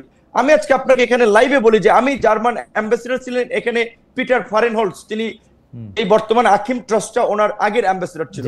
প্রসঙ্গক্রমে উনি আমার সাথে পার্সোনালি খুব ভালো সম্পর্ক ছিল, একটা মিটিং এ প্রসঙ্গক্রমে বলছিল they are saying Tarique Rahman is connected with যে এই ইন্টারন্যাশনাল মাফিয়া গ্রুপ টুপ এরকম বলছিল। তখন আমি ওনাকে বুঝাইলাম যে দেখো এগুলো তো একটা ইন্ডিয়ান ন্যারেটিভ তারেক রহমানকে বিতর্কিত করার জন্য, কারণ বাংলাদেশের জাতীয়তাবাদের উনি ভবিষ্যতের ধারক বাহক, এবং এমনও বলছিল আর অনেক কথা বলছিল, এগুলো আমি এখানে বলতে পারছি না। আমি যদিও বিএনপি করি না, কিন্তু বিএনপির এই পক্ষে পজিশনটা আমরা নিয়েছি, কারণ আমরা মনে করি এটা তো আমাদের দেশের জন্য একটা ব্যাড বার্তা যে আমাদের দলের শীর্ষ না, সেটা ঠিক আছে। আপনার আয় ব্যয় পেশা নিয়ে যদি একটু বলতেন। জি জি, রাইট রাইট, এই যে আমার আয়ের কথা। হ্যাঁ দেখেন, আমি 2 বছর ধরে আমি আয়কর দেই। তো এখন ধরেন আমি তো রাজনৈতিক দলের নেতা, আমি এটা ফেসবুকে দিয়ে বেড়াবো, ইউটিউবে দিয়ে বেড়াবো আমি এই খাতে আমি আয় করি, আমি এটা করি। তারপরও আমি বলি না, আমি তারপর জিজ্ঞেস করছি, আমি বলছি এটা যে আমি 2 বছর ধরে ট্যাক্স দেই,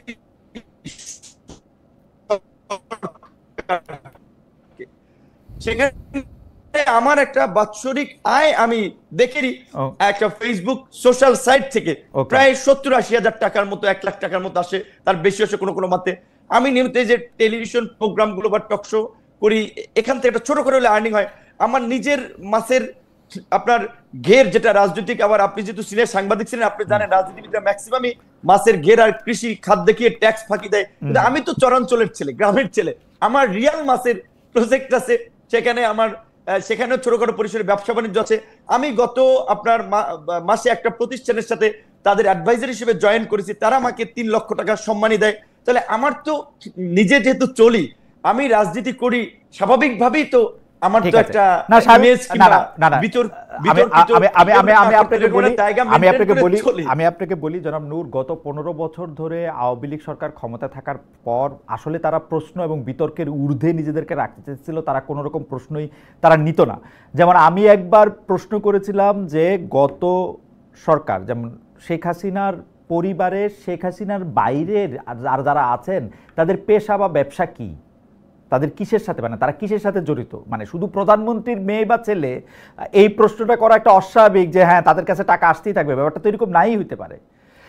তারাও এই ধরনের প্রশ্নে এই ধরনের কথাই বলতে, এই ধরনের কথাই বলতে। আমি শুধু এই জায়গাটার মধ্যে থেকে এটা না, আপনার এই প্রশ্ন আমি শুনেছি, আপনি ওই সময় শেখ পরিবারের লোকজনকে এই কোশ্চেনটা করেছেন। আমি বলছি যে এটা আপনার না, ধরেন আপনি টেলিভিশনের মাধ্যমে দর্শকদের জানাচ্ছেন, কিন্তু কিছু যেটা আমাদের দেশের মানুষ প্রতিনিয়ত এটা একটা মানে বিতর্ক করার জন্য এই সমস্ত রাজনীতিবিদদের সম্পর্কে আজীবন তুলবে। আমার মনে হয় যে এইটা আমরা একটু এই শেষ করে দিই, 2টা খালি আপনি ছোট ছোট করে যদি উত্তর দেন যে গণ অধিকার পরিষদ থেকে আপনি কোনো টাকা নেন কিনা, 2 হচ্ছে আবার এটা নেন কিনা, এটা ছোট করে বলেন। গণ অধিকার পরিষদ রাজনৈতিক দলে তো বিভিন্ন মানুষ চাঁদা দেয় বা তার মতো করে তারা অর্থ সাহায্য করে, সেটা থেকে আপনি টাকা নেন কিনা? গণ অধিকার পরিষদ? না, আমি বরঞ্চ আমি যেহেতু ধরেন আমার বয়স অল্প এবং অত্যন্ত প্রতিকূল সময় বাংলাদেশের ইতিহাসে এরকম ভাবে কোন রাজনৈতিক দল তৈরি হয়নি সরকারে না থেকে, সরকারের সহযোগিতা ছাড়া, একেবারে অত্যন্ত প্রতিকূল সময়ে যে সমস্ত দলগুলো তৈরি হয়েছে বাংলাদেশের বড় বড় দলগুলো ম্যাক্সিমাম কিংস পার্টি, সেটা বড় বড় পার্টি সহ আপনি দেখেন তাদের ইতিহাস বাংলাদেশে। আমি এটা গর্ব করে বলতে পারবো যে একমাত্র আমরা স্রোতের বিপরীতে লড়াই সংগ্রাম করে জিরো থেকে আজকের এই অবস্থানটা তৈরি করেছি। তো আমার দলের যেহেতু আমি সভাপতি, বরঞ্চ দলের কর্মীরা বিপদে পড়লে তাদের ওই ছাত্রলীগ আমলে মায়ের খেয়ে চিকিৎসার জন্য আমারই সহযোগিতা করা লাগতো। আমি কিভাবে করতাম, আমাদের কিছু ওয়েল উইশার তারা হেল্প করতো, আমরা নিজেরা কিছু দিতাম। এবং আমি এইটুকু আপনাকে আজকের এই প্রোগ্রামে চ্যালেঞ্জ করে বলছি, সারা দেশের মানুষ বিদেশের মানুষ যারা দেখছে, যদি 5টা মানুষ যদি প্রুভ করতে পারে অভিযোগ দিয়ে যে ভিপি নূরকে আমরা ফাইন্যান্স করেছি, সে সেটা মিসইউজ করেছে, রাজনীতি ছেড়ে দেব। কিন্তু আগে ছাত্রলীগ গুজব ছড়াইতো, দেখেন শুনেন এই যে বটম লাইনে নূর অনলাইনে এটা করে, এখন আবার আমি বলি ভাই একটু বলি যে দুঃখজনক যে আমার ওই আঞ্চলিক ঘটনা নিয়ে জেলা ছাত্র দলের ছেলেরাও আমার বিরুদ্ধে স্লোগান দেয় যে বিকাশ নূরের চামড়া তুলে নেবো আমরা। তো আমি খুব হাসি যে আগে ছাত্রলীগ এই স্লোগান দিত, এখন আমাদের ছাত্র দলের সহযোদ্ধারা যাদের সাথে একসাথে জুলাই আন্দোলন করেছি তারা ওই স্লোগান। জনাব নূর, তার মানে হচ্ছে গণ অধিকার পরিষদ থেকে আপনি টাকা নেন না, তাই তো? আমি টাকা নেই না, আমাদের কোন নেতারাই দলের তো বলতে গেলে টানপ্রণের মধ্যে চলতে হয়, কারণ আমাদের তো এরকম শিল্পপতি নাই, এমপি নাই, মন্ত্রী নাই, সবসময় টানপ্রণের মধ্যে দিয়ে চলতে হয়। অনেক সময় যে আমরা যে প্রশ্নটার জবাব মেইনটেইন করে মালিকের সাথে কথা বললেও জানতে পারবেন ঠিকঠাক মতো আমরা ভাড়া অনেক সময় দিতে কষ্ট হয়। আচ্ছা ঠিক আছে। আর 2 নম্বর প্রশ্ন হচ্ছে যে আপনি কি সত্যি সত্যি মানে ওইটা আপনাকে গত বছরও না তার আগের বছরও যখন এটা নিয়ে কথা উঠছিল, ছাত্রলীগের ওরা যখন কথা উঠছিল তখন আমি প্রশ্ন করছিলাম, আবারও একটু প্রশ্ন করি, আপনার সাথে কি আসলেই কোনো মোসাদ এজেন্ট কথা বলছিল? ওই যে যেই লোকটার ছবি দেখা যাচ্ছিল আপনার সাথে, তিনি কি ইসরায়েলের লোক? আচ্ছা শুনেন, এটা ইয়েস, এই কোশ্চেনটা আমি আপনারা যেটা বলতে চাই যে দেখেন এইটা নিয়ে বাংলাদেশে এবং আপনারও অন্তত 4 থেকে 5টা প্রোগ্রাম আমি কথা বলেছি। তো এইটা হচ্ছে ন্যারেটিভ এবং এইটা হচ্ছে মানুষকে আপনার হেয় করার কিংবা মানুষকে বিতর্কিত করার একটা রাস্তা। অর্থাৎ একটা ওই যে জার্মান ভাষাতে একটা প্রবাদ আছে, if you want to kill a dog first give a bad name, then তাকে কিল করো। সো ওই জায়গা থেকে যে একটা মানুষের চরিত্র হননের জন্য একটা নেতিবাচক কমেন্ট কিংবা নেতিবাচক ঘটনাকে বারবার সামনে নিয়ে আসা, আমরা এটা পরিষ্কার করেছি। সো এই বিষয় নিয়ে আমি তো, আপনি ধরেন এই সবাই মানে মানুষকে বিভ্রান্ত করতে চাইলে একই কথা ছড়াবে, আমি তো সেটা বলবো না। তো আমি এখানে একটা কথা বলতে চাই, আপনি যেটা সাইমুম ভাইকে বলেছিলেন ওই প্রশ্নটা সাইমুম ভাই বা বলেন, আমি একটু উত্তর দিতে পারতাম, যেটা আপনি বলছিলেন জর্জ অরওয়েলের একটা ঘটনা উদাহরণ দিয়ে যে all animals are equal but some are more equals than others. তো ইয়েস ইয়েস, তো এইটা হচ্ছে, এটা বাংলাদেশের প্রেক্ষাপটে এই গত 53 বছরেও তাই ছিল এবং এখনো আছে, ভবিষ্যতে কতদিন থেকে আমি জানি না। কারণ হচ্ছে এই কথা বললাম যে আমরা যতই ন্যায় বিচারের কথা বলি, আমরা যদি সুশাসনের কথা বলি, বাংলাদেশের রাজনীতিতে 50 বছরের ইতিহাসে এখন পর্যন্ত যাদের মুসলমান আছে, যারা রাজনৈতিকভাবে সাংগঠনিকভাবে যাদের সংগঠন বড়, তারা অনেক ক্ষেত্রে পাওয়ার মিসইউজ করে, প্রভাব বিস্তার করে, সেইটা বাংলাদেশে এখনো বলবৎ আছে। আপনি যেটা ইনফরমালি বলেছিলেন সম্ভবত যে 5ই আগস্টের পরে রাজনৈতিক সংস্কৃতির পরিবর্তন হয় নাই, আগের মতো পেশি শক্তি আধিপত্য বিস্তার রাজনীতি পরিবর্তন হয় নাই। সবচেয়ে দুঃখজনক যে আজকে এই গণমাধ্যম আগে আওয়ামী লীগের দালালি করেছে, এখনো গণমাধ্যমগুলো একটা নির্দিষ্ট শ্রেণী পেশার মানুষের হাতে বন্দী। দুঃখ লাগে, কষ্ট হয়। রাজনীতির বাইরে এমপি মন্ত্রী হওয়ার জন্য তো জীবন দিয়ে হাত ভাঙি নাই, পা ভাঙি নাই, মাজা ভাঙি নাই, কোমর ভাঙি নাই। জনাব নূর, এই নির্দিষ্ট শ্রেণী পেশাকে বিএনপির লোক, বিএনপির প্রতি দুর্বল হয়েছে গণমাধ্যম না কার প্রতি? সরকারের প্রতি? এখানে ধরেন এখন যেহেতু স্বাভাবিকভাবে এখন এনসিপির এক নেতা উপদেষ্টা আছে, তাদের প্রভাব আছে, বিএনপি একটা বড় রাজনৈতিক দল, তাদের শেল্টার ছাড়া তো চলতেই পারবে না ব্যবসায়ী কিংবা গণমাধ্যম, তাদের প্রভাব আছে, জামাতের প্রভাব আছে। আমি একটু শেষ করি খালেদ, আমি এটা শেষ করি 30 সেকেন্ড, যে আমরা চেয়েছিলাম, যেটা আমরা বলি যে একটা স্বাধীন বিচার বিভাগ, একটা স্বাধীন গণমাধ্যম, একটা জনবান্ধব এবং জবাবদিহিতামূলক প্রশাসন। কিন্তু দুঃখজনক গত 10 মাসে আপনি যেটা বলছিলেন যে কেন আমি পজিশন চেঞ্জ করি, এই সরকারকে আনকন্ডিশনাল সাপোর্ট দিয়েছিলাম, তারা 10 মাসে ওইভাবে আমাদের আকাঙ্ক্ষা তো পূরণ করতে পারে নাই। তারা পেরেছে যে প্রশাসনের মধ্যে একটা পরিবর্তন আনতে, রাজনৈতিক সংস্কৃতির পরিবর্তন আনতে, গণমাধ্যমকে ওইভাবে শক্তভাবে দাঁড় করাতে, সব আগের মতোই একটা পরিস্থিতির দিকে যাচ্ছে। তাহলে কি আমরা আবার সরকারে কি দোষ, আন্দোলন করব, আবার জীবন দেব, আবার রক্ত ঝরাবো? নূর, সরকারে কি দোষ? আপনারা তো প্রতি পদে পদে, আপনি না মানে প্রতি পদে পদে সরকারকে বিক্ষোভ সমাবেশ, তারপরে বৈপরীত্য, এগুলি এই রকমের অভ্যুত্থান পরবর্তী সময়ে এদের উচিত ছিল একটা জাতীয় সরকার করা। আপনি এই পুরো উপদেষ্টা পরিষদে 5টা লোক দেখাতে পারবেন না যাদের জন্য শক্ত অবস্থান আছে। আপনি এই আপনার ভাই সাইমুম ভাই যেটা বলেছেন সেই কথাটি, হ্যাঁ ওই যেটা আমি বলতে চাইছিলাম, কেন নির্বাচন নিয়ে এই উত্তপ্ত পরিস্থিতি যেটা আপনি বললেন যে ফেব্রুয়ারি থেকে এপ্রিল 2 মাসের ব্যবধানে তৈরি হলো। কথা বলতে গেলে অনেক কথাই আসে, আমি সংক্ষেপে বলি। সাইমুম ভাই যেটা বলেছেন পরের বার বলেন, আমরা একটু অনুষ্ঠানটা একটু বাড়ায় নিব, আপনি একটু পরে একটু বললেন, কারণ হচ্ছে যে দুইটা তিনটা বিষয় আমরা একটু বাড়ায় নিব অনুষ্ঠানটা। ডক্টর পারভেজ, দুইটা বিষয় নিয়ে যদি আপনি একটু কুইক মন্তব্য করেন। একটা হচ্ছে জনাব ইশরাক, যিনি নিজেকে মেয়র একরকম ঘোষণাই করেছেন, পিছনে মেয়রের ব্যানার নিয়ে সামনে বসছেন, সেইটা নিয়ে আসলে বিএনপি কি মনে করে বা আপনি কি মনে করেন, এই ইশরাক সিচুয়েশনটা নিয়ে যদি একটু বলতেন। আমি প্রশ্নটা বড় করতে চাই না। আর দুই হচ্ছে আওয়ামী লীগের কার্যক্রম এখন নিশ্চিত, এটা একদম স্পষ্ট যে আওয়ামী লীগ এই ইলেকশনে অংশ নিতেছে না। বিএনপির যারা আপনারা তাত্ত্বিক এবং নীতি নির্ধারক আছেন, তারা কি একটা ফাংশনাল বিরোধী দল খোঁজ করতেছেন কিনা, নাকি এরকম একটা ভাব আমাদের সঙ্গে থাকলে থাকো না থাকলে নাই? কারণ আপনারা বুঝতেই পারতেছেন বিপুল পরিমাণে বিপুল সংখ্যাগরিষ্ঠ দিন আপনারা আসবেন, সুতরাং কে আপনাদের বিরোধী দল হবে বা কে দলের মধ্যে থাকবে এইটার একটা রেখাচিত্র অঙ্কন করা হইতেছে কিনা? বিরোধী দল হিসেবে আপনি কাকে? ধন্যবাদ খালেদ ভাই। জি ধন্যবাদ খালেদ ভাই। আমি এই দুইটা কোশ্চেনের অবশ্যই উত্তর দিব। তার আগে আমি একটু নূর ভাই যে কথা বললেন সেটা সূত্র ধরে কিছু বিষয় বলে তারপরে ওই প্রশ্নে যেতে চাই। খুব বেশি সময় আমি নিব না। প্রথম যে বিষয়টি যেটি আপনিও বলেছেন যে গত 15 বছরে আমরা বাংলাদেশে একটি প্রশ্নাতীত বা আনকোশ্চেনেবল একটা রয়্যাল রেজিমের আমরা শাসন দেখেছি, যে কারণে আমরা শেখ হাসিনার যে শাসনামল, সেই শাসনামলে শেখ হাসিনা এবং তার ফ্যামিলি, শেখ মুজিব থেকে শুরু করে তার ফ্যামিলি মেম্বার সবাইকে এক ধরনের পলিটিক্যাল ডেইটি বা রাজনৈতিক দেবত্ব আরোপ করা হয়েছিল তাদের চরিত্রের উপরে, যে কারণে তাদেরকে কোনো প্রশ্ন করা যেত না। কিন্তু বিএনপি অবশ্যই হচ্ছে যে সেই ধরনের কোনো ধরনের নীতি অনুসরণ করতে চায় না। এবং আপনারা দেখেছেন যে আমরা যে গণমাধ্যমের স্বাধীনতার কথা আমরা 31 দফায় বলেছি, ইভেন আমরা যখন বিএনপি শাসনামল ছিল তখনও কিন্তু অসংখ্য কার্টুন সমালোচনা বিএনপির বিরুদ্ধে করেছে, সেটার কিন্তু কোনো আইনগত ব্যবস্থা কখনো বিএনপি নেয়নি। বরং আমরা খুবই রিসেন্টলি আমরা দেখছি যে তারেক রহমানের বিরুদ্ধে এক ধরনের কার্টুন করার পরে কিন্তু তারেক রহমান সেটাকে উৎসাহিতই করেছেন।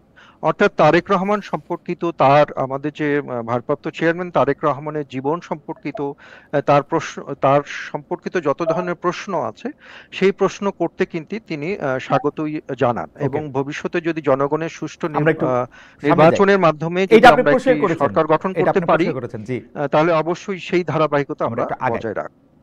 জি, আর একটা যে বিষয় যেটা হচ্ছে এতক্ষণ ধরে হচ্ছে আমরা মাসুল পাওয়ারের কথা বললাম এবং নূর ভাইও হচ্ছে বিভিন্ন সময় তার কথা বললেন। আমি নূর ভাইয়ের যে একটা গণতান্ত্রিক পথযাত্রায় তার একটা অবদান আছে, সেটার জন্য আমি তাকে ধন্যবাদ জানাই। কিন্তু আমরা দেখি যে যদি তার পরম্পরাগুলো দেখি, যে 20 ফেব্রুয়ারি তিনি বলছেন যে এই মুহূর্তে জাতীয় নির্বাচনের পরিবেশ নাই। 25 এপ্রিল তিনি বলছেন যে অনির্বাচিত সরকার বেশি দিন ক্ষমতায় থাকা আবার মঙ্গলজনক না। আবার তিনি 11 জুন বলছেন যে ডিসেম্বর থেকে জানুয়ারির মধ্যে নির্বাচন চায়। তো এই যে হচ্ছে নানাভাবে তিনি পজিশন পরিবর্তন করছেন, সেটা মনে হয় একটা জায়গায় আসা এবং সেটা আদর্শ ভিত্তিক একটা জায়গায় স্টিক করাটাই তার জন্য ভালো হবে। এখন যে মাসুল পাওয়ারের কথা বললেন বা পলিটিক্যাল ভায়োলেন্সের কথা বললেন, এটা কিন্তু এক্সক্লুসিভলি বিএনপি বড় দল বলে হয়তো বিএনপির বিরুদ্ধে অভিযোগ অনেক আসছে। রিসেন্টলি আমরা এনসিপির একটা তালিকা দেখেছি, হ্যাঁ, যেখানে 123 জনের মতো হচ্ছে যে বিএনপি কে অভিযুক্ত করা হয়েছে হত্যাকাণ্ড ইত্যাদি বা বিভিন্ন মাসুল পাওয়ার ইউজ করা হয়েছে সেখানে। কিন্তু দেখুন যে বাংলাদেশের 2022-এর স্ট্যাটিস্টিক্স অনুযায়ী দেখি বাংলাদেশের মর্টালিটি রেট হচ্ছে অ্যানুয়াল 9,11,000 এবং ডেইলি ডেথের সংখ্যা হচ্ছে 2,500-এর মতো, যেটার মধ্যে নর্মাল ডেথ রয়েছে, আবার হচ্ছে নানা রকম অ্যাক্সিডেন্টাল ডেথও রয়েছে। এখন আমরা যখন এই কেসগুলো যখন আমরা আলোচনা করে দেখেছি, তখন বিশ্লেষণ করে দেখেছি, তখন আমরা দেখেছি যে এর মধ্যে অনেক কেসই হচ্ছে ব্যক্তিগত হচ্ছে যে সংঘাতের কেস, সিভিল মামলা রয়েছে, জমি নিয়ে সংঘাত রয়েছে, বিভিন্ন ধরনের ব্যক্তিগত কেস আমরা কিন্তু এর মধ্যে দেখেছি। পারিবারিক আধিপত্য বিস্তার, দোকান নিয়ে প্রবলেম ইত্যাদি কিন্তু আমরা দেখেছি। যেমন নূর ভাইয়েরও যে এই কেসটা আমরা যদি একটু নিউজ পেপারে দেখি, তাহলে আমরা দেখি যে বিএনপি নেতা কর্মীদের সাথে গণ অধিকার পরিষদের এই সংঘর্ষের পিছনে নাকি বাজারে দোকান বরাদ্দ নিয়ে দীর্ঘদিনের অসন্তোষ একটা একটা কারণ বলে আমরা দেখি, যেটা হচ্ছে বিএনপি সাধারণ সম্পাদক মুজিবুর রহমান সাহেব সেটা তিনি দাবি করেছেন। শেষ পর্যন্ত সেই বিখ্যাত উক্তিতে গিয়ে যায় ফাইন্ড দ্য মানি। হ্যাঁ, ফাইন্ড দ্য মানি। এখন বিষয়টা হচ্ছে যে টাকা ওই যে অরওয়েলের যে উক্তিটার কথা উনি বলছেন, সেটা যে শুধুমাত্র এক্সক্লুসিভলি আপনি বিএনপি কে দোষারোপ করবেন সেটা কিন্তু না। আমার কাছে মনে হয় এটা পলিটিক্যাল ভায়োলেন্সের যে কালচার বাংলাদেশের সমাজে রয়েছে, সেই সমাজেরই একটা বড় দোষ। আমার মনে হয় যে ওই দুটো প্রশ্ন যদি একটু চলে আসতেন, মানে আপনার এই অবস্থা পরিষ্কার, অফকোর্স আমি ওই 1-2 মিনিটে যদি একটু বলেন প্লিজ। যে কারণে বড় দল হিসেবে বিএনপির বিরুদ্ধে আসলে অভিযোগ বেশি, কিন্তু তাই বলে যে এনসিপি বা জামাত বা গণ অধিকার পরিষদ পিছিয়ে রয়েছে তাদের স্কেল অনুযায়ী, সেটা কিন্তু না বলে আমি মনে করি। যদি সুযোগ দেন পরে আমি এটা আবার এখন ইশরাকের যে প্রসঙ্গ, নূর বলবেন এটা নিয়ে, ইশরাকের যে প্রসঙ্গটা আপনি বললেন, এখন ইশরাকের প্রসঙ্গে আসলে আমরা একটা বড় ধরনের আলোচনার যে পার্সপেক্টিভ, সেই পার্সপেক্টিভে আমরা ইশরাককে আমরা ভিকটিম বানাচ্ছি না, ইশরাককে আমরা দোষী বানাচ্ছি, ইশরাককে আমরা ব্লেম করছি যে তিনি কেন নিজেকে হচ্ছে মেয়র হিসাবে বলছেন, তাই না? কিন্তু আমার কাছে মনে হয় এই ঘটনা ইশরাক তো একজন ভিকটিম। তার কারণ ইশরাক তো রাষ্ট্রের উচ্চ আদালত থেকে একটি রায় পেয়েছেন। ওকে, আমি সেটা আলাদা বিষয়, কিন্তু তিনি একটি রায় পেয়েছেন, তাই না? আমাদের ব্লেমটা করা উচিত সরকারকে, যে তারা কেন এই শপথ গ্রহণ অনুষ্ঠানকে দিনের পর দিন পিছিয়ে দিয়ে এইরকম একটা পরিস্থিতি তৈরি করছেন। আমাদের ব্লেম করা উচিত উপদেষ্টা আসিফকে, যে কেন তিনি এই পজিশনটার জন্য এইরকম একগুঁয়ে মনোভাব কেন তিনি পোষণ করছেন। ইশরাক হোসেনের পাশে আছেন এটাতে না, এখন ইশরাক হোসেন এই যে মেয়র যে পজিশনটা, সেটা তো অবশ্যই হচ্ছে যে আমরা দলীয় বিবেচনায় কেন আমরা দেখি, এটা তো একটা আদালতের রায় সরকার মানছে কিনা, সেই বিবেচনায় তো আমাদের এটা দেখা উচিত। এবং আদালতের রায় সরকার মানছে না, এটা এক ধরনের আদালত অবমাননাও বলে আমি মনে করি। এবং এই ক্ষেত্রে আমি মনে করি যে ইশরাকের হচ্ছে রাইটফুল এক ধরনের অধিকার কিন্তু তার রয়েছে। আর সেকেন্ড যে বিষয়টা আপনি আওয়ামী লীগ ব্যান করার বিষয়ের যে কথাটা বললেন, যে মানে বিএনপি কি অলরেডি তার বিরোধী দলে কে থাকবে, তার সাথে কে থাকবে, এইরকম একটা ম্যাপিং করতেছে? কারণ বিএনপি যেহেতু এককভাবে ক্ষমতা, আমরা তো জানি না যে বিএনপি এককভাবে ক্ষমতায় আসবে কিনা। আমরা মনে করি যে একটি সুষ্ঠু নির্বাচনের মাধ্যমে এটা গণ অধিকার পরিষদও ক্ষমতায় আসতে পারে, এটা জামাত ইসলামী ক্ষমতায় আসতে পারে, এটা এনসিপিও ক্ষমতায় আসতে পারে, এটা বিএনপিও ক্ষমতায় আসতে পারে। কিন্তু আমি আপনার প্রশ্নটা আমি বুঝতে পেরেছি। এই প্রশ্নটা হচ্ছে যে বিএনপির যেহেতু একটি বড় দল এবং এর আগে ক্ষমতায় আসার এক ধরনের অভিজ্ঞতা বিএনপির রয়েছে, তারা দেশ পরিচালনা করেছেন এবং গ্রাম পর্যায় পর্যন্ত একমাত্র বিএনপিরই সরব এবং শক্তিশালী উপস্থিতি রয়েছে। তো সেক্ষেত্রে অবশ্যই আমরা এমন কোনো সংসদ চাবো না যে সংসদে হচ্ছে কার্যকরী বিরোধী দল নাই। কারণ কার্যকরী বিরোধী দল ছাড়া একটি কার্যকরী শাসন ব্যবস্থা, একটি সুশাসন বা গুড গভর্নেন্স একটি দেশে থাকতে পারে না। আমরা মনে করেছিলাম যে জুলাই, আমার প্রশ্নটা ছিল যে একটা কার্যকরী বিরোধী দল বিএনপি খুঁজতেছে কিনা, মানে একটা আওয়ামী লীগ যেমন একটা বিরোধী দল খুঁজে বের করছিল, জাতীয় পার্টিকে একটা খুঁজে বের করবে, একটি কার্যকরী বিরোধী দল যখনই বিএনপি খুঁজে বের করবে এবং বিএনপি সেটাকে প্যাট্রোনাইজ করবে, তখনই তো সেটার বিরোধী দল থাকছে না। আপনি যখনই প্যাট্রোনাইজ করবেন কোনো বিরোধী দলকে, তখন তো হচ্ছে আপনার ডোমেস্টিক পেট বিরোধী দলে সে পরিণত হবে, তাই না? অতএব সেটা হতে হবে বটম আপ। সেটা আমরা মনে করেছিলাম জুলাই আগস্টের গণ অভ্যুত্থানের পরে এনসিপির এই ধরনের একটি পটেনশিয়াল রয়েছে। কিন্তু আমরা অত্যন্ত দুঃখের সাথে খেয়াল করলাম যে জাতীয় ঐক্যের কথা আমরা চিন্তা করছিলাম, যে ধরনের ভবিষ্যতের কথা আমরা চিন্তা করছিলাম, যে ছাত্র জনতার ভিত্তিতে আমরা একটা বিএনপির মতো একটা সেন্ট্রিস্ট পলিটিক্যাল পার্টি আমরা যদি পারি তাহলে পরে আবার আসবো আপনার কাছে, সেটা অবশ্য সম্ভাবনা কম। জনাব নুরুল হক নূর, অনেকগুলি প্রশ্ন ডক্টর পারভেজি আপনার দিকে ছুটে দিয়েছেন, আপনি সেগুলি যদি অ্যাড্রেস করেন আমি পরের কথায় পরে আসছি। জনাব নুরুল হক নূর। না, পারভেজ ভাই খুব বেশি প্রশ্ন ছুড়ে দেয় নাই, দুটো বিষয় একটু বলার আছে। একটা যেমন তিনি বলেছেন যে ওই যে পাওয়ার পলিটিক্স, মাসেল পাওয়ার, পেশি শক্তি, এইটা ঠিক যে যার যেখানে মানে ওই ধরনের সাংগঠনিক কাঠামো আছে তারা কিছুটা হলেও অনেকে চেষ্টা করছে, সেটা আমি কিন্তু পরিষ্কার বলছি। যেমন টিভি চ্যানেল বা মিডিয়া হাউস দখলে বিএনপিও তার প্রতিনিধি বসাচ্ছে, জামাতও বসাইছে, এনসিপিও বসাইছে। 3 দলের বাইরে অন্যদের খুব বেশি সুযোগ নেই, যেমন আমাদের ধরেন ওইটার সুযোগ নাই। আর আমি ছোট্ট করে 10 সেকেন্ড একটু আপনার সাথে সাপ্লিমেন্ট করি নূর ভাই। সেটা হচ্ছে আমি 2025 সালের 28শে ফেব্রুয়ারিতে এনসিপি গঠিত হয়, 1 মাস পরে আমি একটু ট্র্যাক করেছিলাম নিউজ পেপারগুলো। আমি কমপক্ষে 11টি ঘটনা পেয়েছি, 1 মাস বয়সী একটি দল 11টি ঘটনা পেয়েছি যেখানে তারা প্রকাশ্যে চাঁদাবাজি করছেন, তারা হামলা করছেন, তারা নানা না, রকম এটার কমিশন বেশি বাণিজ্যের কথা আসছে। এই সংখ্যাটা, না 11টা তো এই সংখ্যাটা আরো আমরা বেশি। ন্যাশনাল নিউজ পেপারে আমরা দেখছি 1 মাসের মধ্যে। তার মানে আমার না, কাছে এখন মূল প্রবলেমটা পলিটিক্যাল কালচারে মনে হয়, জনাব নূর, নির্দিষ্ট রাজনৈতিক জনাব নূর, আমরা যদি ব্যাপারটাকে স্কেলের মধ্যে আনি, আপনার বিরুদ্ধেও কিন্তু অভিযোগ আছে যে আপনি যে দক্ষিণ ঢাকার মধ্যে ইন্টারেস্ট নিচ্ছেন সেটাও কতগুলি দোকান বাজার, কতগুলি স্বার্থ সংশ্লিষ্ট। আপনি যে পটুয়াখালী 10 মিনিট যেটা আসলে উল্লেখ করলেন জনাব পারভেজ, যে আপনি ওইখানেও আসলে এইগুলি নিয়েই আসলে সংঘাত, এই সংঘাতটা আদর্শের জায়গার। 21শে মে 2025 একটু আমি 10 সেকেন্ড 21শে মে 2025 আপনার মানে নূর ভাইয়ের পছন্দের ঠিকাদারকে নাকি কাজ না দেওয়ার জন্য নগর ভবনে বিশৃঙ্খলার একটা অভিযোগ। আমি এটা কথা জানেন নূর, দুইটাই যদি একটু বলেন যে নূর আপনার ইন্টারেস্টটা শেষ পর্যন্ত টাকা রাইট। না এখন এইখানে আমরা বলতে গেলে, এখন সাইমন বলেছে এখন আমার হাটে একটু হাড়ি ভাঙা লাগে আর কি। বলতে গেলে এজাজের বিরুদ্ধে আমাদের অপসারণ দেবে, এটা তো পলিটিক্যাল মুভ। এটাও তো বলতে গেলে বিএনপির এখানে সমর্থন আছে, আমরা বিএনপির মিত্র হিসেবে। আমি কিন্তু কোনোভাবে আপনাকে অভিযোগ করছি না নূর ভাই, আমি বলছি স্কেলের কথা, আমি বলছি যে কি কালচারটা চালু হয়েছে সেটার কথা।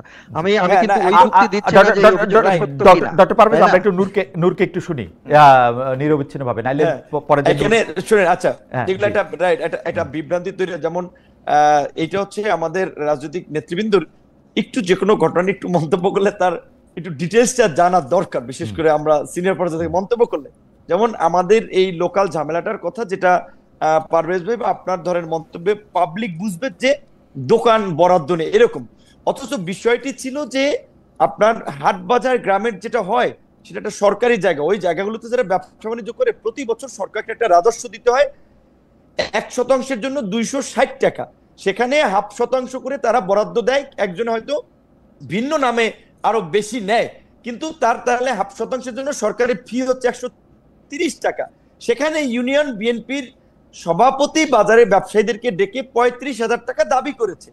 আমি সেটা নিয়ে বক্তব্য দিয়েছি যে রাজনীতি করলে খুঁতকুড়ার দিকে নজর দেওয়া যাবে না, মানুষের জন্য কাজ করতে হবে। এখানে 130 টাকার জায়গায় কেন 35,000 টাকা নেবে? তাহলে দেখেন, এইটা আপনি কিংবা পারভেজ ভাই বা যতটুকু মন্তব্য করেছে, মানুষ কিন্তু হয়তো ভাবতো কি আচ্ছা নূর ভাই বোধহয় দোকান দখলে না পাইয়া এইটা হয়েছে, কিন্তু ঘটনাটা ছিল এখানে কিন্তু দোকান টোকান দখল মকল কিচ্ছু নেই। সরকারি স্বাভাবিকভাবেই পাওয়ার পার্টি লোকেরা প্রশাসনের সাথে সমঝোতা করেই এই হাট বাজার ইজারা নেওয়াটাও এই কাজগুলো করে। আমি যে সেটা নিয়ে মন্তব্য করেছি কেন 130 টাকার জায়গায় 35,000 টাকা নেওয়া হবে। সেম ঘটনা আপনি খালেদ ভাই এবার বলছেন দক্ষিণ না উত্তরের ঘটনাটি ছিল। এখন তো আপনার আওয়ামী লীগের লোকজন কার্যত এই আপনার অনেক সরকারি কার্যক্রমে সেখানে নাই, সেখানে বিরোধী দলের লোকেরা অনেক জায়গায় কার্যক্রম করছে। সেখানে আমাদের লোকেরা গাবতলীতে আপনার বিএনপির লোক, যদি হানিফ পরিবহনের ওই ভদ্রলোক এবং আমাদের কিছু ছেলেরা, তারা আপনার টেন্ডারের সর্বোচ্চ হয়েছে 20 কোটি আপনার 65 লাখ টাকা সর্বোচ্চ দরদাতা হয়েছে গাবতলীর একটা বাজারে, সেইটা তাদেরকে দেওয়া হয় না। হ্যাঁ, যেটা সামি ভাই অনেকদিন লেখালেখি করেছে, সেকেন্ড পজিশনে যিনি ছিলেন তিনি দিয়েছেন 14 কোটি টাকা, আর যিনি সর্বোচ্চ দরদাতা হয়েছেন তিনি দিয়েছেন 20 কোটি 65 লাখ। এই 6 কোটি টাকা ডিফারেন্সের পরেও সর্বোচ্চ দরদাতাকে দেওয়া হচ্ছিল না। তখন আমি জনাব এজাজ সাহেবকে বলেছিলাম যেখান তো তারা সিস্টেম প্রক্রিয়া পেয়েছে, আপনারা দেন নাই কেন? তখন সে বলেছিল যে ভাই এখানে বোঝেন অনেক হিসাব কিতাব আছে, হ্যাঁ আপনাদের লোকেরা যদি পরবর্তীতে কোনো কাজ করে আমাদের সাথে একটু দেখা করতে পারবেন, এই বিষয়টা ছিল। তো আমি তো ভাই আপনার এই একটা সিটি কর্পোরেশনের কথা বাদ দেন, আমি এই যে বললাম যে আপনার এই বিভিন্ন ধরনের আর্থিক বিভিন্ন ধরনের কথাবার্তা বলে থাকে, 5টা সুস্পষ্ট এভিডেন্স যদি কেউ দেখাতে পারে, আপনার প্রকল্প লাইভ চ্যালেঞ্জ দিয়ে বললাম মানুষের সামনে মুখ নিয়ে রাজনীতি করবো না, কিন্তু না, আমাদের কেন ঘটনা হলো আমাদের মানে একটু কেন media মানে শক্তি নেই, ধরেন আমাদের ধরেন পক্ষে বুদ্ধিজীবী ধরেন নাই।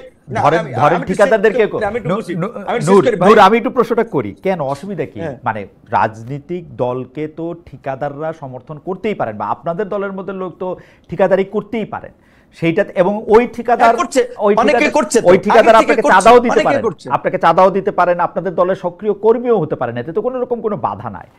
আমার প্রশ্ন হচ্ছে যে জনাব নুরুল হক নূর, না, কিন্তু আমি তো আপনাকে বাংলাদেশে সবাই চেনে, আপনি কি আপনার চেনা পরিচিতি, আপনার দলের পরিচয় খাটিয়ে আপনি আসলে ঠিকাদারির লাইসেন্স পাইয়ে দেওয়ার থেকে শুরু করে কাজ পাইয়ে দেওয়া, এই ব্যাপারে আপনি আসলে প্রভাব বিস্তার করতেছেন কিনা? ফোন উঠায় বলতেছেন কিনা আমি নুরুল হক নূর বলছি, আমার লোককে কাজ দিতেই হবে, অথবা সশরীরে যাচ্ছেন, লোককে কাজ না দিলে ঢাকা উত্তর অচল করে দিবেন? খালেদ ভাই, আচ্ছা বলেন, আমি কি সরকারি দল এনসিপি, আর বিরোধী দলকে প্রধান বিরোধী দল বিএনপি, না, আপনারা যেহেতু বিএনপির লোকের এক জায়গায় গেলে অফিসার আমাকে কেন দেবে?